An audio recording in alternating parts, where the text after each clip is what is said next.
Dan huwa l-online show il-ġdid tiegħi Drink Ba' fejn għal kull show ikolli mistieden insiru nafu naqra iktar it-taste buds tiegħu insiru nafu t-tomiet favoriti liema drinks jordna kif ukoll liema tomiet ituħ liema emozzjonijiet u liema memorji. Il-mistieden tiegħi għal dan ix-show irnexxielu jagħmel karriera mill-vuċi tiegħu huwa beer u tequila drinker. U xi parti mill-podcast tiegħu żgur li xi darba jew oħra telet fuq il-feed tiegħek anke jekk ma tiffollowjahx għax il-podcast tiegħu huwa l-ikbar li hawn f'Malta.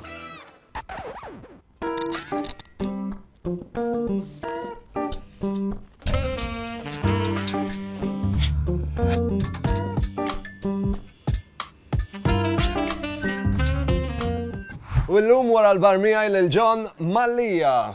Kif in John? Famus, famus, ifhem ġranet twal u taf inti ma l-industrija tagħna, però overall inkun bastet jekk ingur. John, jien għandi kursida biex insir naf naqra iktar it-tomiet li tħobb, id-drinks li tordna. Meta tmur ma' bar, l-order standard tiegħek ta' drinks x'inhi? Skont l-atmosfera sew, l-atmosfera tgħallem, però dejjem tnejjem jew birra jew tequila. Għaliex birra u għaliex tequila? Għax isom vera xorb, vera sinċir dak, li speċta meta ma taqbadx is-sataron wara l-koka u l-luminat, biex tista' taraf x'qed tixrob l-ewwel net. U mbagħad għandhom żewġ funzjonijiet differenti. L-birra hija soċjevoli ħafna u hija speċta tgħinek forsi tlabla ftit u forsi naf tagħmlek naqek tal-fluidu. Tequila mbagħad għandha dil qisu hekk, ma nafx dik in-naqa kek. Naqa naru tqabbad lek naqa ħuġġiġa, ma il-ħuġġiġa tat-tequila jensiba safja immens. U minn dejjem kont tequila la ver imma? Le, isu dal-aħħar forsi 6 snin skoprejt din il-tequila. Kont rix ma' ħabib tiegħi, konna dħalna f'bar, kif sana f'bar da mar fuq il-barista qallu sma' qabad il-fliexkun u tfaw fil-freezer u maħħu mitfa' tużżana tax-shooters insomma. Insomma, badna nparlaw hekk u nofs fija wara għallu ħroġ kollox. Insomma, ħareġ firex, insomma, u kellna l-lejl vera sabiħan, ħallek indimentikabli da ma badniex nintreda u ġibiri sejna. Imma kienet lejl vera sabiħa. John, ħanħedok naqalura fi żmien, f'żożitek. Żożiti, kellek boozy night out. Ħafna.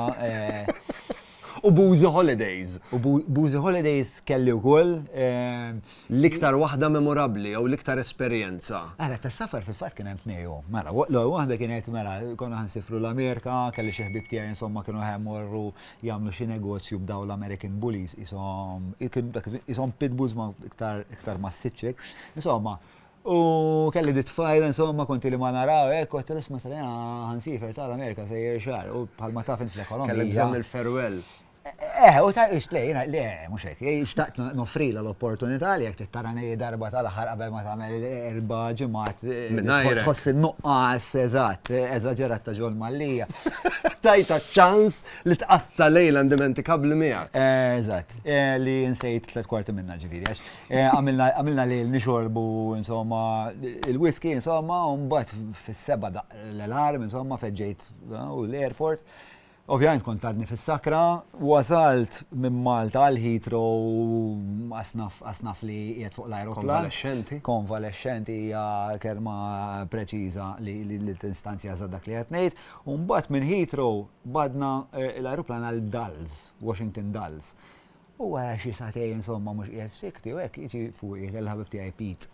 U Pete jimqareb ħafna insomma fexxi 6 piedi u 6 hekk nofsu u jgħidlek I'm half Irish, half Scottish, half Maltese, half English. Jiġifieri huwa tnejn minn nies. Insomma, minnhom jagħmel li. Bro, it's open bar ta' here, għalli.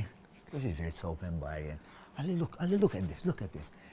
3 gin and tonics, 2 tequilas and 4 Bacardi. U wasal kollox. Wasal kollox. Speaking of boozy night outs, jien għaluli l-recording sessions tijak tal-podcast, illum il-ġurnata kważi jistaw jitqisu daqs li kieku jkollok boozy night out. Għara, mux dejjem u daw l-axħar ġimma sirt ħafna iktar disciplinat biex najt is-sewwa, pero kien hemm milili u fej kien hemm milili fej kellna mistiedna musajlek minn huma li kellna letteralment inġorruhom fuq spallitna taraġ. Imma l-estejtu l-podcast jew le?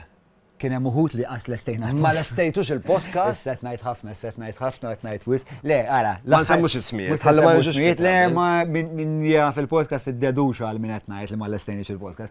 Imma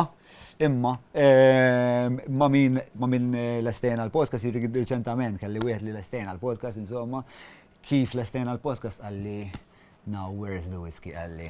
So dak kien bniedem akademiku ħafna li. Kellu bżonn jirrilassa. Wara, le, għaxu kien sema li meta tmur il-podcast ta' John inti mhux mort hemmhekk għall-festin ukoll. Soċjevoli. U da men qabad li xkun hekk tazza daqsdijek għall-pinta nemlija nofsa whisky u niżżilha. Bat aħna bdejna nkomplu miha insomma ftaħna t-tekila hekk tas-soltu hekk. Imma daf daqqa waħda ġida beda mbagħad jixrob it-tekila u aħna nixxalaw u nixxelna l-mużika u bejt ċajta u f'daqqa waħda men indur hekk u nara lil dajk se jagħmel 1, 2, boom malajt. Iżzik. U x'għamiltu mbagħad? Dassa tgħidha bil-pilgħodu, il-mistieden speċa responsabilità tiegħi u da jaf x'ismu. Mbagħad qabad il-wieħed mit-tim tiegħi. Le, l-ewwel niżil nieħed taraġ, mbagħad ġibnielu taxi, wieħed mit-tim tiegħi mar miegħu sad-dar. Waslu d-dar, jiġifieri kif fetaħ kif qed ngħid ħafna. Wasal id-dar. Wasal id-dar bej wieħed u ieħor. Wasal semmek. Isma' John, aħna għandna regal żgħira għalik flimkien ma' Fit to Go biex inkunu ċerti li l-għada li jkollok il-recording tal-podcast tiegħek xorta waħda tkun function ilu xorta waħda jirna xilek taħdem il-ġurnata kollha. Hangoverate pratikament sa xejn tħallathom mal-ilma kif tlesti mill-recording session tiegħek u mill-boozy night out qabel torqod tieħu dal-hangoverate biex l-għada filgħodu ġismek ikun qiegħed irrankat tajjeb, eżin tkun f'saħħtek għax instamet naħħażin ġismek irrankat tajjeb, tkun qiegħed f'saħħtek. S'issa m'għandix problemi minn dawk għalkemm l-età konna qed niddiskutu l-ewwel. Ħandawru d-diskors kompletament, iktar ma tikber, ma nafx hekk taqbilx miegħi, iktar tapprezza l-ikel, veru jew le? Veru għalkemm jien dejjem kont wikkil, ġifieri. L-iktar pajjiż l-impressjonak bil-ikel tiegħu. Kienu uħut, mela, ovvjament l-Italja hija tweġiba standard, meta mort la Spezia u Cinque Terre, biex ta' hemmhekk, ma nafx għandhom kollox arti u għalihom daw. Imma mbagħad anke pereżempju issa dejt tweġiba li ftit nies jistennew meta mort York. L-Ingilterra? York l-Ingilterra, fuq ix-xmara ta' York, kien hemm dan il jisu gastropub imma ġviri jisek mort l-ura fi żmien anka l-waiter bil-mustaċċi bil-ponta u għeku bil-sidrija u beda jkellimni ħafna kollox top notch. Beda jkellimni ħafna bis-ser u għek, naħseb għala parti minna naħseb kienet. Peress li jena Malti u għandi hangover post-koloniali, bdejt nuħu gost li fl-aħħar għandek il-xaħat. Dat-tifel Ingliż issa tilaq li naqra żarbun. Naħseb dik ukoll għenet, però li kien fantastiku. U pajjiż li qatt ma mort imma li kell tiegħu ma tirreżistihx. L-Indjan, no doubt. Imma minn dak it-tip li l-Indjan sirt tapprezzaħ minn meta kbirt jew xi ħaġa li minn dejjem dorri. Le, jiena l-ġenituri tiegħi dejjem kienu pjuttost nies li jħobbu jesperimentaw jew forsi dejjem kellhom affinità biex jiskopru kulturi ġodda, anke meta fejn kienu jsifru hekk dejjem kienu naqra iktar esperimentali. Mhux konvenzjonali, hekk naqra differenti. Allura ommi speċta xin beda jidħol tal-Indien u hekk tipo mal-ewwel xaqet mort ippruvaħ, konsegwenza jena spiċċajt mort magħha u dak iż-żmien id-demokrazija fil-familja ma teżistix. Ma teżistix. Kif tgħid trid tagħmel? U samna alla ġena ndiżewġ it-tfal all-aħħar kif nibda nkun naqqa demokratiku. Daqshekk they take over. Imma mbagħad jiena l-mara tiegħi mill-ħamrun so game over guys. Isma' u l-Indjan jirnexxilek tiklu biss jew jirnexxilek issajru wkoll. L-unika ħaġa li nagħmel jien Indjan huwa dib vera sempliċi u vera nħu gost ngħidu lil kulħadd jien. Jismu Rajta dib. Fanni naftu uża l-Greek yogurt biex tagħmlu, miegħu żiet korjander, sewa. U mbagħad tagħmel naqa' cumin powder, vera faċli ħafna, u mbagħad titfa' basla mqatta, green chilies u naqra melħ. u għandek dip flavored ħafna, ġifieri vera toma tipika indjana, mbagħad jekk tkun avventurus tista' taqleb jew lej il-hello, iżidlu l-mango, jew kellha tista' taqleb lej il-mint. Imma jiena ma tantx inħobb affarijiet Halloween mal-ikel minnix daqshekk avventurus. Di huwa bilanċ delikat ħafna. Tħobbhom hekk affarijiet Halloween mal-ikel. Ejja, meta jkunu magħmulin sew, pereżempju meta naħdu l-Indjan, meta l-korma tkun magħmula sew. L-iktar ħaġa importanti fejn jidħol il-ħlewwa mal-ikel huwa li tkun ħlewwa naturali għax il-ħlewwa artifiċjali mal-ikel.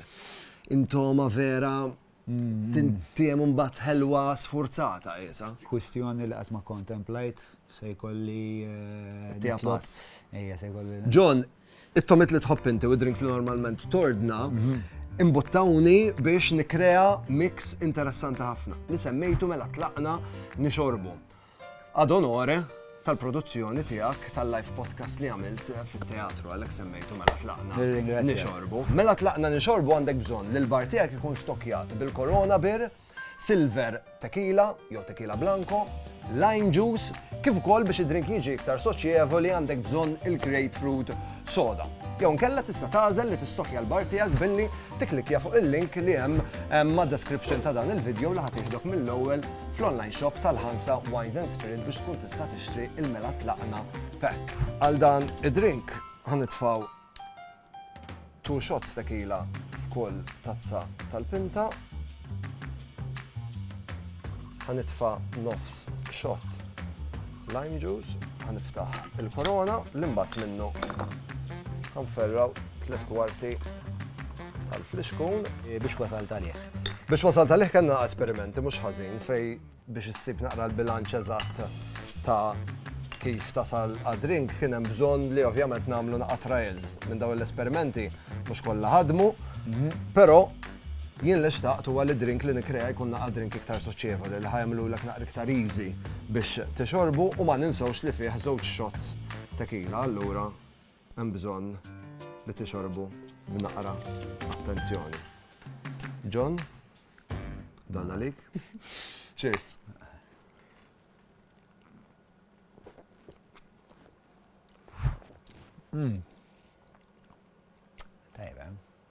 Tajjeb. Ek, kif tiddeskrivi bħala karattru? Fil-waqt li għandek biex ta' dak l-imrar tal-birra li għamel il-birra biex għalli. Mbagħad għandek il-ħlewa x'inhi erġa'? Il-grapefruit soda. Il-bilanċ huwa tajjeb ħafna, apart li jintiem li fl-istessin xorta. Il-tequila teqpa tintiem hemm l-after taste. Xorta qegħdem takkumpanjak, xorta jintiem drink serju minkejja ġifieri li inti qed tajt huwa drink soċjevoli. Xorta naħseb jiena ma t-tieni wieħed naħseb trid naqa' ikollok naqeb tat-taxi u hekk. Għax ovvjament għandek żewġ shots tequila. John, għal darb'oħra, cheers. Grazzi tal-li kont miegħek. Proset, Emel, ma konx naf li kellek dat talent, jiena. Flimkien ma' Hansa Wines and Spirit ħan nittopjawlek naqra l-drinks cabinet tiegħek ukoll għal dik l-okkażjoni speċjali. Naċċettaw. Ħalli tgawdi naqra żmien. Nista' niġbed, Grazzi John, vera napprezza li sibt il-ħin. Stadina l-lum, kontilu ma nara. Grazzi, ħafna. Ċawalikom, niltaqgħu. Jekk tixtieq tipprepara d-dar mela tlaqna nixorbu, tinsiex tistokja l-bar tiegħek. Tista' tuża l-link li hemm fid-deskrizzjoni ta' dan il-video jew inkella tidħol fl-online shop tal-Hansa Wines and Spirit u hemmhekk issib il-pack mela tlaqna nixorbu u jasallek trid id-dar.